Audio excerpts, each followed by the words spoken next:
नमस्कार. स्पर्धा परीक्षांच्या विश्वात तुमचं स्वागत आहे, जिथे प्रत्येक मार्क महत्त्वाचा असतो. आणि आज आपण एक अशा टॉपिकवर बोलणार आहोत जो तुम्हाला इतरांपेक्षा एक पाऊल पुढे ठेवू शकतो, तो म्हणजे नफा आणि तोटा. चला तर मग बघूया हा विषय परीक्षेसाठी खरंच किती महत्त्वाचा आहे. जरा विचार करा, फक्त 2 ते 4 प्रश्न आणि हेच प्रश्न तुमचा अंतिम निकाल ठरवू शकतात. नफा तोट्याचं महत्त्व नेमकं हेच आहे. हे काही प्रश्न अचूक सोडवले की परीक्षेत मोठी आघाडी घेता येते. म्हणूनच आज आपण हे प्रश्न कसे सहज सोडवायचे हेच शिकणार आहोत. चला तर मग पटकन बघूया की आज आपण काय काय शिकणार आहोत. आपण सुरुवात करू नफा तोट्याच्या आव्हानापासून, मग काही बेसिक कन्सेप्ट्स आणि फॉर्म्युले समजून घेऊ. आणि हो, ज्याची सगळे वाट बघत असतात ते परीक्षेमध्ये वेळ वाचवणारे काही खास शॉर्टकट सुद्धा पाहणार आहोत. आणि शेवटी एक विजयी रणनीती ठरवू, जेणेकरून परीक्षेला एकदम आत्मविश्वासाने सामोरं जाता येईल. चला तर मग वळूया आपल्या पहिल्या भागाकडे. नफा आणि तोटा हा विषय परीक्षेमधलं एक मोठं आव्हान का मानलं जातं आणि या स्पर्धेत टिकून राहण्यासाठी या टॉपिकवर कमांड मिळवणं इतकं गरजेचं का आहे? चला हेच समजून घेऊया आणि या आव्हानाला सामोरं जाण्यासाठी तयार होऊया.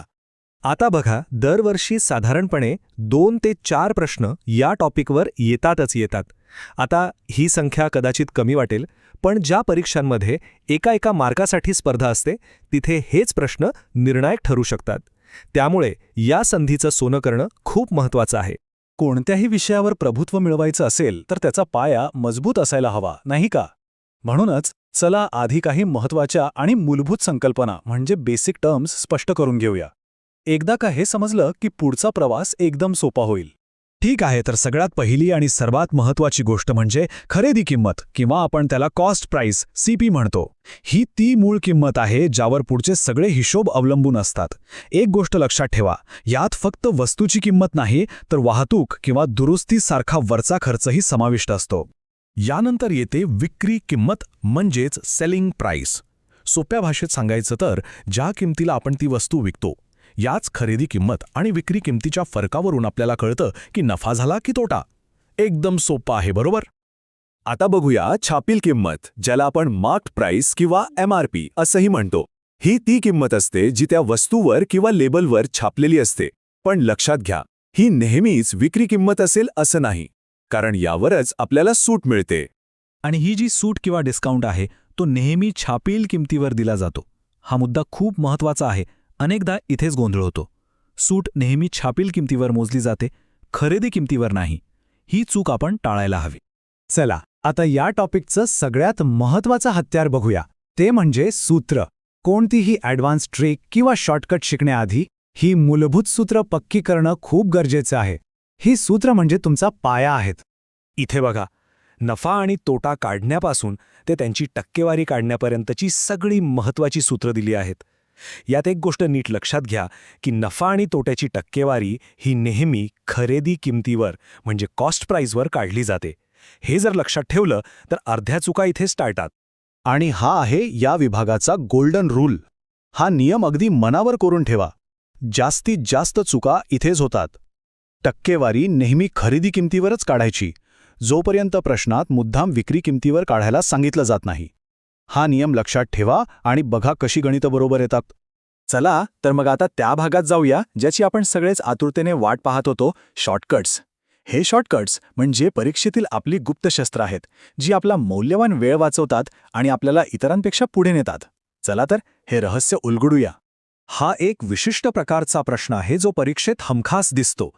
जर 2 वस्तूंची विक्री किंमत सारखी असेल आणि एकावर जेवढे टक्के नफा होतो तेवढाच टक्के तोटा दुसऱ्या वस्तूवर होत असेल, तर अशा व्यवहारात नेहमी तोटाच होतो. हे लक्षात ठेवल्यास कॅल्क्युलेशन न करता उत्तर सेकंदात मिळतं. आहे की नाही कमाल? आता बघूया खोटं वजन वापरणाऱ्या दुकानदाराची गणितं.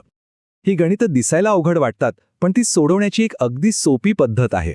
फक्त खरं वजन किती, खोटं वजन किती आणि त्यातला फरक किती हे ओळखायचं. या फरकावरून नफ्याची टक्केवारी काढणं एकदम सोपं होतं.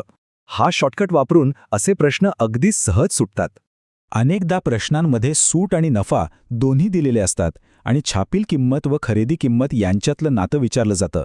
अशा वेळी त्यांचं थेट गुणोत्तर काढण्याचा एक शॉर्टकट फॉर्म्युला आहे, जो मोठमोठी कॅल्क्युलेशन्स टाळून आपल्याला थेट उत्तरापर्यंत पोहोचवतो. दुकानात आपण एकावर एक सूट किंवा एका डिस्काउंटवर दुसरा डिस्काउंट अशा ऑफर्स बघतो.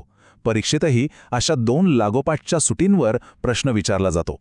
अशा वेळी त्या 2 सुटींऐवजी एकच एकूण सूट किती हे काढण्याचे एक सोपं सूत्र आहे.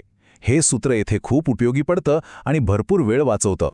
ठीक आहे, तर आत्तापर्यंत आपण संकल्पना शिकलो, सूत्र बघितली आणि शॉर्टकट्सही पाहिले. पण परीक्षेच्या त्या प्रेशरमध्ये या सगळ्या ज्ञानाचा वापर कसा करायचा? चला तर मग आता या ज्ञानाला गुणांमध्ये कसं बदलायचं याची रणनीती पाहूया. या 3 टिप्स नेहमी लक्षात ठेवा. 1. जिथे किंमत दिलेली नाही तिथे खरेदी किंमत 100 मानून गणितं सोडवा. खूप सोपी होतात. 2. टक्केवारीला अपूर्णांकात म्हणजे फ्रॅक्शनमध्ये बदला. कॅल्क्युलेशन एकदम फास्ट होतं. आणि 3. सगळ्यात महत्त्वाचं, प्रश्न शांतपणे वाचा, कारण कधीकधी विक्री किंमतीवरील नफा असं लिहून आपल्याला फसवलं जातं. या टिप्स चुका टाळायला नक्कीच मदत करतील. तर आता संकल्पना, सूत्र आणि शॉर्टकट्सचा हा सगळा खजिना आपल्यासमोर आहे. आता प्रश्न हा आहे की यातून कोणतं शस्त्र उचलून सरावाला सुरुवात